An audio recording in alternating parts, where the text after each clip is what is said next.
hello ठोकरे आमा एबाट त्यो चरणमा कस्तो छ तिमलाई औषधि चाहिँ खानु नि टाइममा बाबालाई भन्दिनु धेरै काम गर्ने होइन घाममा फेरि बिरामी भएपछि तला परिन्छ ओछ्यानमा आमा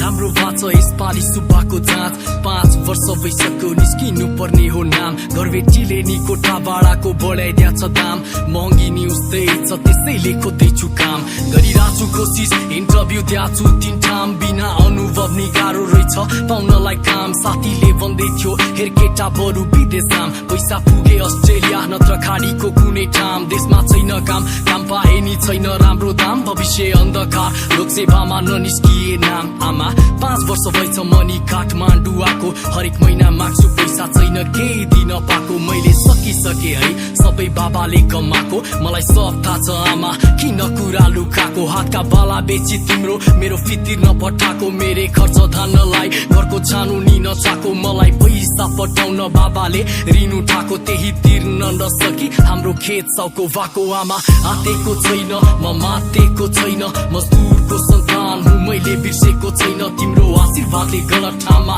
ठोकिने छैन समय लाग्ला कहीँ नपुगी रोकिने छैन आमा आतेको छैन म मातेको छैन मजदुरको सन्तान हुँ मैले बिर्सेको छैन तिम्रो आशीर्वादले गलत ठाउँमा ठोकिने छैन समय लाग्ला कहीँ नपुगी रोकिने छैन अनि किन पठाएको त्यो चामल भित्र काम बाबालाई थाहा छ कि तिमीले नै लुकाएर दिएको दाम घरमै राख्या भए बरु टर्थ्यो नि कुनै काम खैर बुढी हुँदैछौ अलि बढी गर्नु आराम हेर सबै बुझ्छु म घरको के छ अवस्था पटक्कै राम्रो लाग्दैन तिमीलाई गाउँमै छोडी बस्दा एक दिन मैले नि कमाउला हाम्रो निधि नाउला काठमाडौँमै हाम्रो पनि एउटा सानो घर बनाउला अनि सँगै बसौला सबजनालाई यही बोलाउला सबको मुखमा पैसा फाली हाम्रो खेत नि छोडाउला जान्न विदेशमा देशमै राम्रो जागिर खाउला मैले जागिर खाएपछि बहिनीलाई नि नर्स पढाउला बाबाले सिक्काको इमान बेच्ने छैन कहिले सत्य बाटोमा समय लाग्छ भन्नुहुन्थ्यो जहिले हो रहेछ सत्य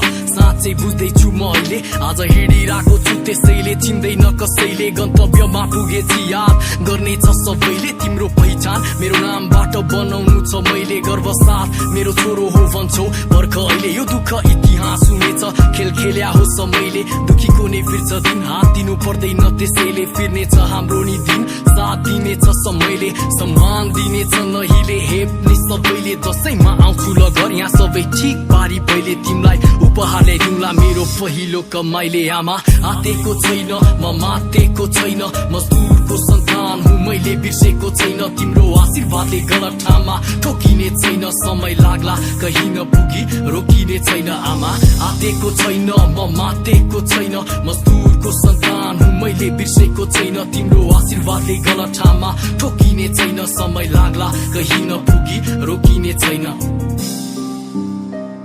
9 बज्यो आमा